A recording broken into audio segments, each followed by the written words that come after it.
25 তারিখে ইনশাআল্লাহ আপনাদের দয়া আল্লাহর রহমতে আমি দেশে ফিরে যাব। সুপ্রিয় দর্শক মণ্ডলী, সালাম এবং শুভেচ্ছা নেবেন। বিএনপির ভারপ্রাপ্ত চেয়ারম্যান জনাব তারেক রহমানের স্বদেশ প্রত্যাবর্তনের তারিখ ঘোষণার সাথে সাথে চাটুকাররা সেই পুরাতন কৌশলে তেল মারায় ব্যস্ত হয়ে পড়েছেন। এরই মধ্যে দেশে আসার আগেই কয়েকজন জ্ঞান তাপস তাকে নিয়ে বই লিখে ফেলেছেন। তাকে পীর সাহেব বানাতে সোনার পাথর বাটি নিয়ে ব্যস্ত পেশাদার চাটুকাররা। সোশ্যাল মিডিয়াতে চলছে তেল মারার তীব্র প্রতিযোগিতা। এমন বাস্তবতায় তাকে নিরপেক্ষভাবে কয়েকটি যৌক্তিক পরামর্শ এবং দেশের বাস্তব চিত্র তুলে ধরার জন্য তারেক রহমানের উদ্দেশ্যে একটি খোলা চিঠি। জনাব, দেশের একজন সাধারণ নাগরিক হিসেবে আপনার প্রতি কিছু আবদার, কিছু উদ্বেগ প্রকাশ করতেই এই খোলা চিঠি। আপনাকে তেল মারার জন্য নয়, নেতা হবার জন্য নয়, টেন্ডার কিংবা বদলি বাণিজ্যে অংশগ্রহণের জন্যও নয়। একান্ত বিবেকের তাড়নায় দেশের নিপীড়িত, অগণিত, নির্বাক মানুষের পক্ষ থেকে আমার এই সবাক উপস্থাপনা, আমার এই খোলা চিঠি। আমার এই চিঠি যখন সামাজিক যোগাযোগ মাধ্যমে প্রচারিত হবে, তখন আপনি হয়তো ভূমধ্য সাগর পাড়ি দিচ্ছেন যুক্তরাজ্য থেকে বাংলাদেশের উদ্দেশ্যে। বাংলাদেশ বিমানের জানালা দিয়ে প্রকৃতি দেখার চেষ্টা করছেন, এলোমেলো ভাবনায়, চরম অস্বস্তিতে ঘুমোতে পারছেন না। জানি দীর্ঘ দুঃখ কষ্টের পাহাড় পেরিয়ে 17 বছর পর আপনার স্বদেশ ফেরা। বাংলাদেশের পক্ষ থেকে আপনাকে অভিনন্দন। বাংলাদেশের 18 কোটি মানুষ আপনার অপেক্ষায়। অসংখ্য মানুষের দোয়া এবং ভালোবাসা আছে আপনার প্রতি, আপনার পরিবারের প্রতি। এ সকল মানুষদেরকে আপনি চেনেন না, জানেন না, কিন্তু দেশের কোটি মানুষের বিশ্বাস এবং আস্থা আপনি বাংলাদেশের চলমান অচলাবস্থা নিরসনে গুরুত্বপূর্ণ ভূমিকা পালন করবেন। এক বিরাট দায়িত্ব। 2008 সালে যখন আপনি দেশ ছাড়েন, তখনকার বাংলাদেশ আর আজকের বাংলাদেশ এক নয়। সেই উপলব্ধি আপনার নিশ্চয়ই থাকার কথা। আপনাকে কাছে থেকে একবার দেখার সুযোগ না পেলেও তবু শীতের সকালে আপনাকে বহন করা বিমানটি দেখার জন্য কোটি চোখের অপলক দৃষ্টি থাকবে ঢাকার খোলা আকাশে। আপনাকে স্বাগত জানাতে লক্ষ মানুষের সমাগম হবে বিমানবন্দরে। রাস্তার দুই পাশে সহস্র মানুষের যে আবেগ আর যে আনন্দ, সেই অভিবাদন আপনাকে সাহস দিবে। কিন্তু আপনাকে এও মনে রাখতে হবে, এই অভিবাদনের সাথে সাধারণ মানুষের যেই বিশাল প্রত্যাশা, সেই প্রত্যাশা পূরণের আপনাকে অনেক সুদৃঢ় সাহস নিয়ে দাঁড়াতে হবে। জাতি, ধর্ম, বর্ণ নির্বিশেষে আপনাকে সকল মানুষের নেতা হয়ে উঠতে হবে।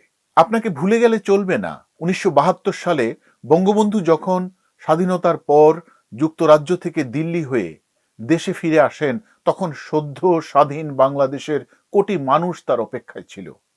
ফুলের মালায় তাকে ঢেকে দিয়েছিল বাংলার জনগণ। অথচ কয়েক বছরের ব্যবধানে মানুষের সেই আবেগ আর উচ্ছ্বাসের জোয়ার দ্রুত বিলীন হয়ে যায়। ইতিহাসের সেই পংক্তিটি আপনাকে মনে রাখতে হবে। বঙ্গবন্ধুর পর আপনি সম্ভবত এই মুহূর্তে দেশের দ্বিতীয় সর্বোচ্চ জনপ্রিয় নেতা, যার জন্য সমগ্র বাংলাদেশ অধীর আগ্রহে অপেক্ষায় করছে। নেতৃত্ব শূন্য এক অনাথ জাতির সামনে আজ আপনি জাতির অন্ধের যষ্টি। 2025 সালের ডিসেম্বর, এই ডিসেম্বর মাসে আপনার দেশে ফেরা আর বঙ্গবন্ধুর দেশে ফেরার মধ্যে অনেক বড় পার্থক্য আছে। বঙ্গবন্ধু যখন দেশে ফেরেন তখন দেশে তার বন্ধুর সংখ্যা ছিল বেশি, শত্রুর সংখ্যা ছিল হাতে গোনা। কিন্তু আপনার বিষয়টি সম্পূর্ণ বিপরীত। বর্তমান বাংলাদেশের রাজনৈতিক বাস্তবতায় অগণিত সমর্থকদের সাথে সাথে আপনার আছে অনেক অবিশ্বাসী বন্ধু আর অসংখ্য নিশ্চিত শত্রু। সেই ক্ষেত্রে আপনার নিরাপত্তার বিষয়টি সবার আগে নিশ্চিত করার দরকার হবে। 2008 সালে যখন আপনি দেশ ছাড়েন, তখন বাংলাদেশের মুক্তিযুদ্ধ এবং স্বাধীনতা বিরোধীরা ছিল পরগাছার মতো। আর আজকের বাংলাদেশের সেই পরাজিত শক্তি, সেই আইয়ুব খানের পরাজিত প্রেতাত্মা ধর্মের লেবাস পরে মনুষ্য রূপে দাপিয়ে বেড়াচ্ছে বাংলার পথে প্রান্তরে। ধর্মের লেবাস পরে, ধর্মের নামে বাংলাদেশে এক তৌহিদি জনতার মহড়া চলছে।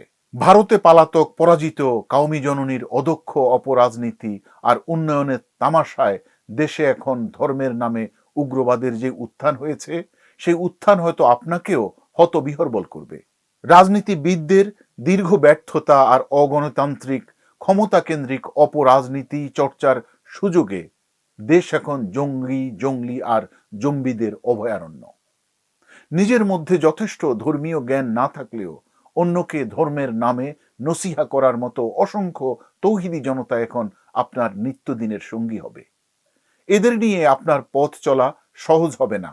এই তৌহিদি জনতাকে উস্কানি দেওয়ার জন্য দেশে বিদেশে থেকে চলছে সোশ্যাল মিডিয়ার ভিউ ব্যবসায়ীদের কাণ্ড জ্ঞানহীন উপস্থাপনা।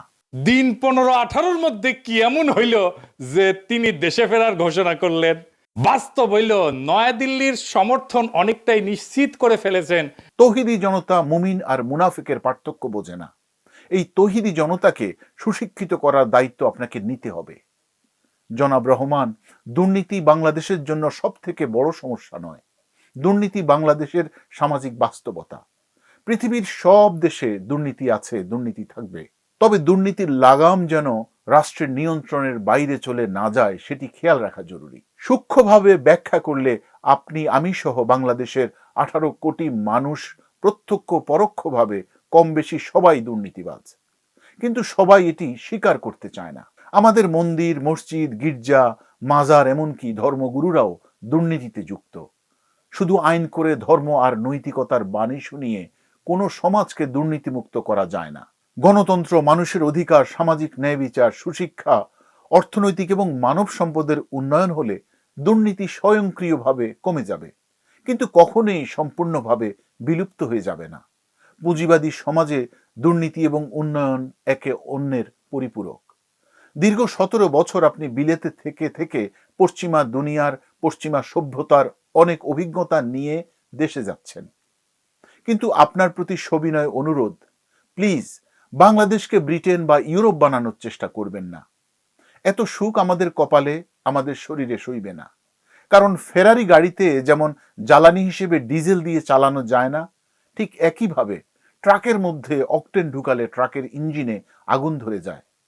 দীর্ঘ অবহেলা, প্রবঞ্চনা, দুর্নীতি, দুঃশাসন, অশিক্ষায়, কুশিক্ষায় আমাদের শরীর, আমাদের মগজ বিষাক্ত হয়ে গেছে।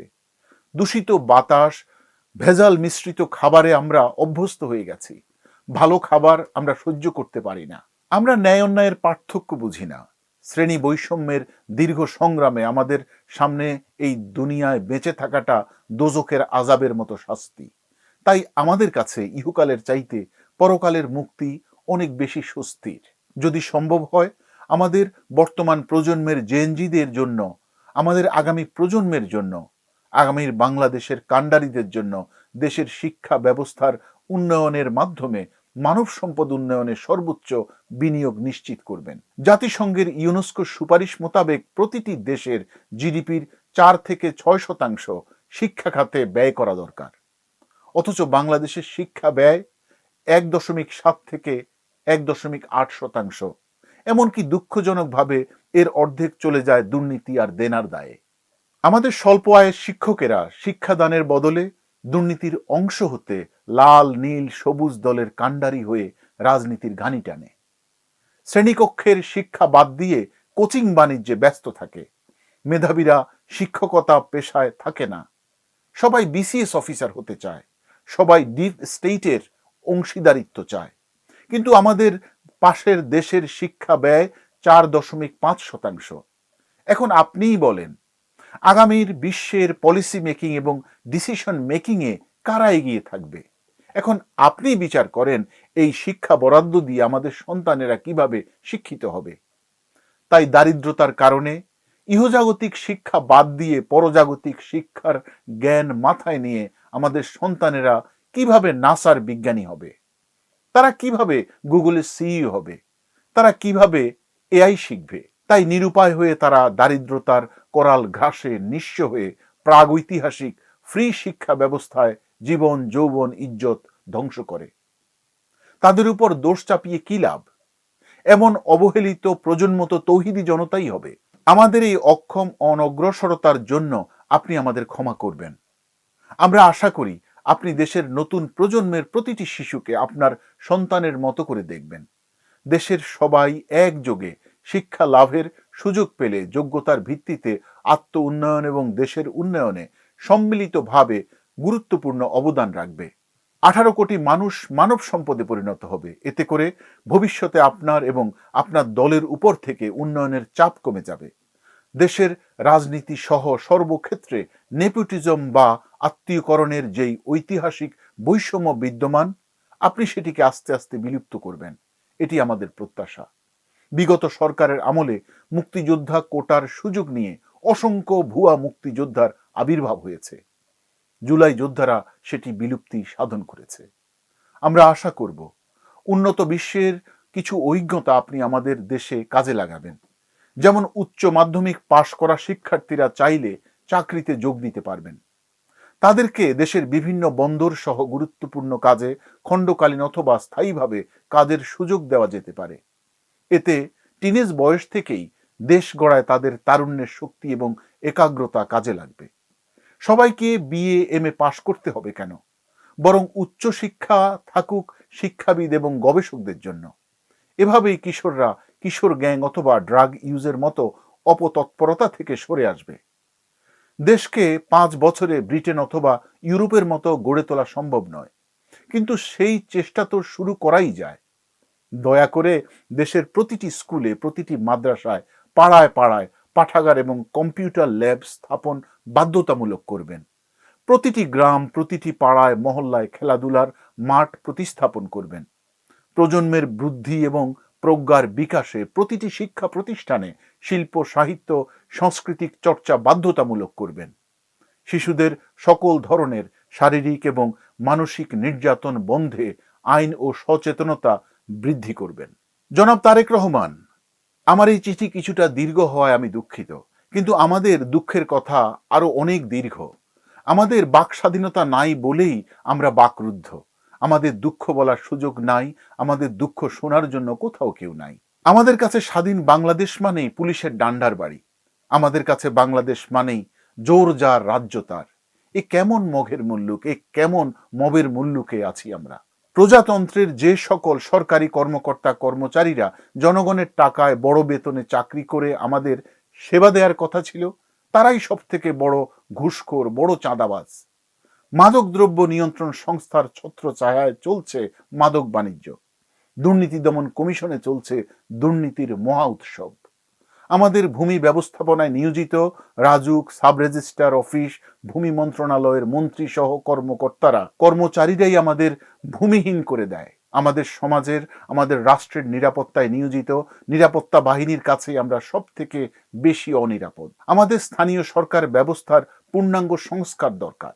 স্থানীয় সরকার ব্যবস্থাকে শক্তিশালী করা দরকার। রাজনীতিবিদদের অবাধ হস্তক্ষেপ কমানো দরকার। বিচারহীনতার কারণে বিচার বিভাগের উপর মানুষের আস্থা নাই, তাই মানুষ নিজ হাতে বিচার তুলে নিচ্ছে। মব সন্ত্রাসে প্রতিটি মানুষ তটস্থ। তারেক রহমান সাহেব, আপনি কি পারবেন ভারতের ইসরায়েলের মোসাদ, রাশিয়ার কেজিবির মতো বাংলাদেশের জন্য একটি আন্তর্জাতিক মানের গোয়েন্দা সংস্থা তৈরি করতে? দেখেন, এত অভাব, এত অস্থিরতার পরও পাকিস্তানের গোয়েন্দা সংস্থা আইএসআই দেশটির আভ্যন্তরীণ এবং আন্তর্জাতিক ভারসাম্য রক্ষায় গুরুত্বপূর্ণ অবদান রাখছে। আর আমাদের বাংলাদেশের গৃহপালিত গোয়েন্দা সংস্থার কাজ হচ্ছে সরকার বিরোধী সমালোচনা করলে তাদেরকে আয়নাঘরের নির্জনতায় অথবা রাষ্ট্রীয় পৃষ্ঠপোষকতায় গুম, খুন অথবা নিস্তেজ করে দেয়া। দয়া করে ব্যবসায়ীদের রাজনীতি থেকে দূরে রাখবেন। বিগত আওয়ামী লীগ সরকারের পতনের জন্য দলের ব্যবসায়ীদের অর্থ পাচার, ব্যাংক লুট, অনৈতিক টেন্ডার বাণিজ্য, বেশ কিছু অপ্রয়োজনীয় লোক দেখানো প্রকল্প উন্নয়ন জাতিকে মহাসংকটে ফেলে দিয়েছে। আশা করি আপনার নেতৃত্বে রাজনীতিবিদেরা রাজনীতিকে দেখবে নিঃস্বার্থভাবে দেশ সেবার কর্তব্য হিসেবে। ছাত্র নেতারা যেন হেলমেট বাহিনী না হয়ে সাধারণ শিক্ষার্থীদের ন্যায্য অধিকার প্রতিষ্ঠার জন্য প্রয়োজনে নিজের দলের বিরুদ্ধে অবস্থান নেয়ার সাহস অর্জন করতে পারে। দেশের নারী সমাজকে শিক্ষা এবং কর্মসংস্থানে সমানভাবে সুযোগ দিতে হবে। সুযোগ পেলে মেয়েরা প্রধানমন্ত্রী হতে পারে, ডাক্তার হতে পারে, ব্যারিস্টার হতে পারে। আপনার পরিবারই এর অন্যতম উদাহরণ। পৃথিবীর সব থেকে উন্নত দেশ আমেরিকা, যাদের 57% নারী শ্রমবাজারে, আর অন্যতম গরিব দেশ আফগানিস্তানের মাত্র 7% নারী আছে শ্রমবাজারে। আপনি বিচক্ষণ মানুষ, আশা করি এটুকু উদাহরণই আপনার জন্য যথেষ্ট। আমরা আশা করব ভবিষ্যতে আপনি সুযোগ পেলে দেশের সকল উন্নয়ন ঢাকা কেন্দ্রিক না করে কিছু ক্ষেত্রে বিকেন্দ্রীকরণ নিশ্চিত করবেন। সমগ্র দেশে বিদ্যুৎ এবং যোগাযোগ ব্যবস্থার উন্নয়ন হলে দেশের 18 কোটি মানুষ দেশের চেহারা বদলে দেবে। মানুষের প্রধান 5টি মৌলিক অধিকার অন্ন, বস্ত্র, বাসস্থান, শিক্ষা ও চিকিৎসা। এর প্রথম 3টি ব্যক্তি পর্যায়ে ব্যবস্থা করা সম্ভব, কিন্তু শিক্ষা এবং চিকিৎসার জন্য রাষ্ট্রের পৃষ্ঠপোষকতার দরকার হয়। সেই ক্ষেত্রে প্রতিটি বিভাগীয় শহরে ঢাকা বিশ্ববিদ্যালয়ের চাইতেও উন্নত মানের বিশ্ববিদ্যালয় এবং উন্নত চিকিৎসার সকল ধরনের সুযোগ সুবিধা সম্পন্ন হাসপাতাল প্রতিষ্ঠা করা গেলে মানুষ ঢাকা বিমুখ হবেই হবে। মানুষ রাজধানীর কংক্রিটের বস্তি ছেড়ে 14 পুরুষের ভিটে মাটিতে আরামে উত্তাপে থাকতেই বেশি স্বাচ্ছন্দ্য বোধ করে। জনাব তারেক রহমান, আপনার আশপাশে আপনার ক্ষমতার কাছাকাছি অনেক লোক আসবে আপনাকে স্নিগ্ধ করার জন্য, আপনার নামে বই লিখবে, আপনার জন্মদিন উৎসর্গ করবে। নিজের বাপের জন্মদিনের খবর নাই, আপনার মা বাবার জন্মদিন নিয়ে টানাহেচড়া করবে। আপনাকে এবং আপনার দেশকে ভালোবাসার বদলে স্নিগ্ধ করার জন্য এরা তেল মারবে। আপনি অবশ্যই এই তেলবাজদের কাছ থেকে দূরে থাকবেন। দেশের সংবাদ মাধ্যমের স্বাধীনতা নিশ্চিত করবেন। আশা করি আপনি সাংবাদিক এবং সংবাদ মাধ্যমের সমালোচনাকে গুরুত্বের সাথে গ্রহণ করবেন। আর যদি সেটা না করেন তাহলে আপনি কখনোই আপনাকে সংশোধন করতে পারবেন না। সর্বোপরি দেশের স্বাধীনতা এবং সার্বভৌমত্ব রক্ষায় বাংলাদেশের ফরেন পলিসি অত্যন্ত সূক্ষ্মভাবে পরিচালনা করতে হবে। পার্শ্ববর্তী দেশের সাথে খামোখা বৈরিতা না করে সমঝোতার ভিত্তিতে শান্তিতে থাকার এক উজ্জ্বল দৃষ্টান্ত স্থাপন করতে হবে। 71-এর পরাজিত শক্তিকে সবাই মিলে প্রতিহত করতেই হবে। এরা এই দেশ, এই জাতিকে প্রাগৈতিহাসিক যুগের দিকে নিয়ে যেতে চাইছে। ভৌগোলিক কারণেই বাংলাদেশ বিপুল সম্ভাবনার দেশ। আমাদের দরকার সুযোগ্য নেতৃত্বের। আমাদের দেশ ষড়ঋতুর দেশ। আমাদের দেশ প্রকৃতির এক লীলাভূমি। আমাদের মানুষেরা অনেক পরিশ্রমী, অতি মানবিক। পৃথিবীর সব থেকে দীর্ঘ সমুদ্র সৈকত কক্সবাজার আমাদের। পৃথিবীর সর্ববৃহৎ ম্যানগ্রোভ ফরেস্ট সুন্দরবন আমাদের। পৃথিবীর সব থেকে সুন্দর প্রবাল দ্বীপ সেন্ট মার্টিন আমাদের। অসংখ্য ছোট বড় দ্বীপ উপদ্বীপ পড়ে আছে উন্নয়নের অপেক্ষায়। শুধু ট্যুরিজম দিয়েই বাংলাদেশ পৃথিবীর অন্যতম ধনী রাষ্ট্রে পরিণত হতে পারে। তবে এর জন্য দরকার হবে আধুনিক শিক্ষার মাধ্যমে দেশের মানুষের মানসিকতার পরিবর্তন। আর সেই কঠিন দায়িত্ব আপনাকেই নিতে হবে, কারণ আপনার বাবা মায়ের রক্ত আর ঘামে ভেজা এই বাংলাদেশকে আপনি কখনোই ছেড়ে যেতে পারবেন না। আপনার বাবার রক্তের ঋণ শোধ করার জন্য হলেও এই জাতিকে মানুষের মতো বেঁচে থাকার পরিবেশ আপনাকেই প্রতিষ্ঠা করতে হবে। দীর্ঘ চিঠির জন্য ক্ষমা করবেন, শুভেচ্ছা নেবেন। ধন্যবাদ।